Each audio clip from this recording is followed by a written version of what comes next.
Hello and welcome back to another video of the chemistry classes. आज हम आगे की बात करेंगे। पिछले वीडियो में हम लोग ने बात की थी डीएनए के स्ट्रक्चर के बारे में और प्रूफ दिया था कि डीएनए ही जेनेटिक मटेरियल है। आज हम बात करेंगे किसने बताया डीएनए जेनेटिक मटेरियल है बेसिकली, जो कि ग्रिफिथ ने बताया था। उनके एक्सपेरिमेंट के बारे में पढ़ेंगे और हम पढ़ेंगे सेंट्रल डॉगमा के बारे में। तो आइए कंटिन्यू करते हैं इसके साथ। पहला आता है DNA as a genetic material.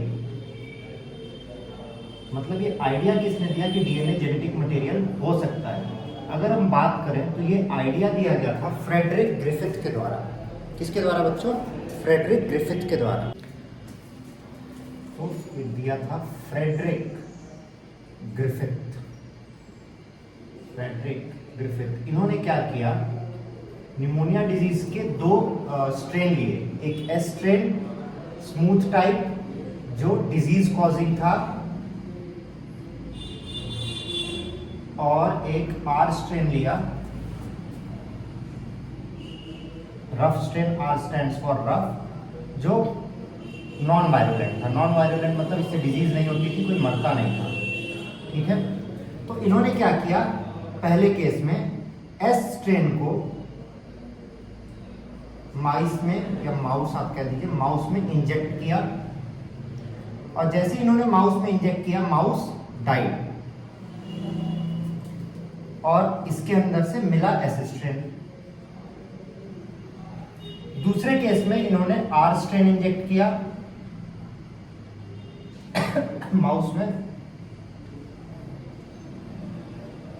और माउस जो है वो मरा नहीं, कुछ नहीं हुआ, लिव, और उसके अंदर से आर स्ट्रेन ही मिला।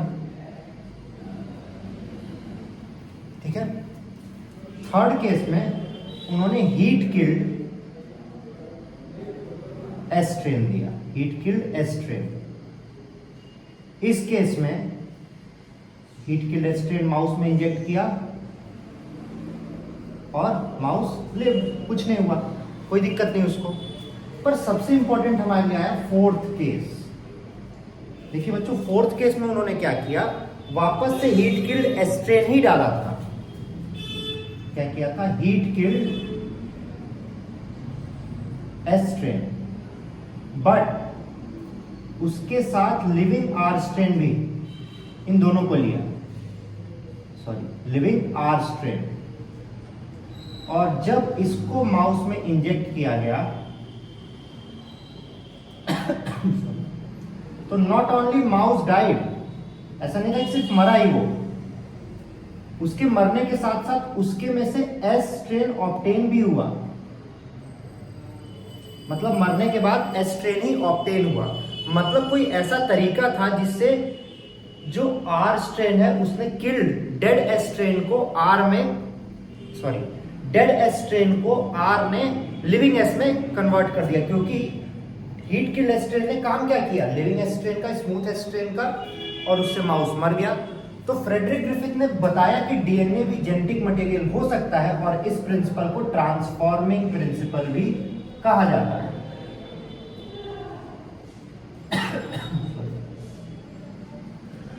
तो ये था जिससे उन्होंने प्रूव किया।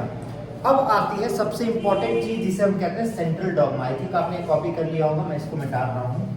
देखिए अब सेंट्रल डॉगमा क्या था। बहुत समय से लोगों में कंफ्यूजन थी कि जो इंफॉर्मेशन का फ्लो है वो हो कैसे रहा है ना। मतलब जनरली हमें क्या पता है, lower level to higher level जाता है। मतलब इंफॉर्मेशन सबसे कम से ज्यादा की तरफ जाती है, इसलिए लोग खोज रहे थे पर उन्हें कुछ मिला नहीं। फाइनली उन्हें मिला, तो उन्हें पता चला कि जो इंफॉर्मेशन है वो हायर टू लोअर फ्लो होती है। डीएनए से आरएनए और आरएनए से प्रोटीन, मतलब कि उल्टा। ठीक, और इसी को उन्होंने नाम दिया सेंट्रल डॉगमा। ठीक है। डीएनए से डीएनए का बनना कहलाता है रेप्लिकेशन।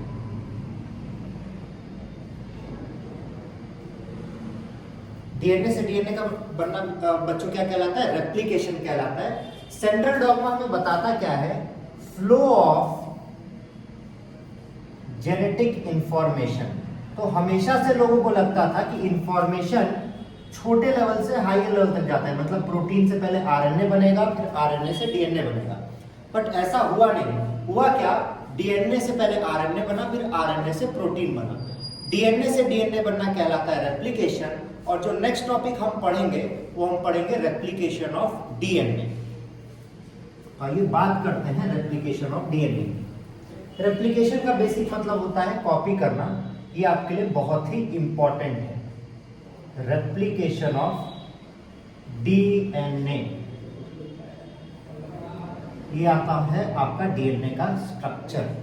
तो अगर हम डीएनए का रेप्लिकेशन स्टार्ट करते हैं तो सबसे पहला काम क्या होता है, डीएनए का खुलना। हमें क्या पता है, डीएनए जो होता है इट इज एंटी पैरेलल। हमने स्टार्टिंग में पढ़ा था डीएनए इज एंटी पैरेलल, मतलब अगर एक स्ट्रैंड 3' to 5' होगा तो दूसरा स्ट्रैंड 5' to 3' होगा।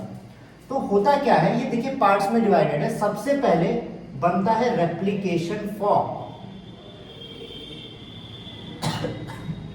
रेप्लिकेशन फॉर्म, इसका मतलब पूरा डीएनए एक ही बार में नहीं खुलता है, थोड़ा सा डीएनए, जैसे ये डीएनए है तो ये इतना सा खुला और बाकी अभी भी वाइंडेड है एक दूसरे में, और इसी को हम लोग कहते हैं रेप्लिकेशन फॉर्म। इसके बाद जब डिवीजन होता है, डिवीजन हमेशा होता है 3' to 5' डायरेक्शन में, ठीक है। मतलब अब ये 3' था और ये 5' है, तो डीएनए का जो रेप्लिकेशन होगा 3' to 5' होगा। बट जो दूसरा स्ट्रैंड है, अपोजिट स्ट्रैंड है, अपोजिट स्ट्रैंड तो 5' to 3' है। तो इसके लिए हमने छोटे छोटे फ्रेगमेंट्स लिए। देखिए ये अपोजिट स्ट्रैंड है जो 5' to 3' है, और हमें रेप्लिकेशन यहीं से स्टार्ट करनी है। तो हमने इधर से ना स्टार्ट करके छोटे छोटे उल्टे उल्टे फ्रेगमेंट्स में स्टार्ट किया। मतलब ये 5' to 3' को तोड़ दिया 3' to 5' में, और ऐसे ऐसे बनाते गए उल्टे उल्टे छोटे छोटे। और इन छोटे छोटे फ्रेगमेंट्स को हम कहते हैं ओकाजाकी फ्रेगमेंट्स, ठीक है। इनको क्या कहते हैं हम, ओकाजाकी फ्रेगमेंट्स। तो जो पहला स्ट्रैंड होता है जिसमें पोलैरिटी सही है, पोलैरिटी इज करेक्ट, उसको हम लोग कहते हैं लीडिंग स्ट्रैंड।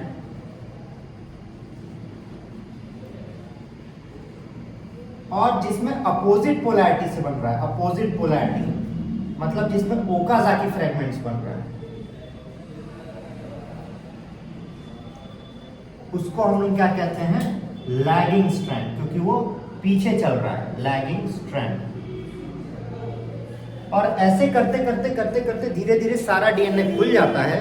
देखिए ये मानते हैं कि ये डीएनए है, ठीक। पहले इतना खुला और इसको कहेंगे रेप्लिकेशन फॉर्क, ठीक है। मान लीजिए ऐसे यहाँ ये खुला इतना, हम इसको कहेंगे ये रेप्लिकेशन फॉर्क है, क्योंकि इतना ही खुला है, पूरे में तो स्टार्ट होगा नहीं।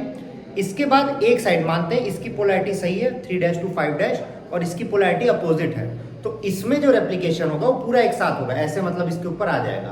पर ये वाला जो स्ट्रैंड होगा इसमें छोटे छोटे फ्रेगमेंट्स होंगे, इतना बनेगा, फिर इतना बनेगा, फिर इतना बनेगा, और इन छोटे छोटे फ्रेगमेंट्स को ही हम कहेंगे Okazaki fragments.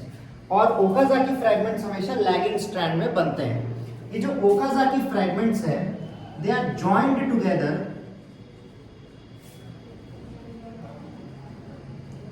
Bye DNA ligase, मतलब डीएनए लाइगेज से इन सबको जोड़ दिया जाएगा ताकि एक कंप्लीट स्ट्रैंड ऑफ डीएनए बन सके, ठीक। अब दूसरी बात करते हैं तो रेप्लिकेशन फॉर्क के पास, नियर रेप्लिकेशन फॉर्क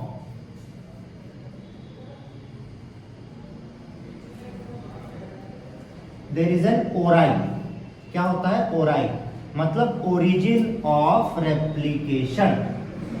ये बताता है कि रेप्लिकेशन हमें स्टार्ट कहां से करना है। जैसे कि आप कहीं नई जगह गए, आपने फोन किया अपने दोस्त को कि मैं यहाँ आ रहा हूँ, तो कह रहा है मैं यहाँ खड़ा रहूंगा, वहीं से तुम एंटर करना।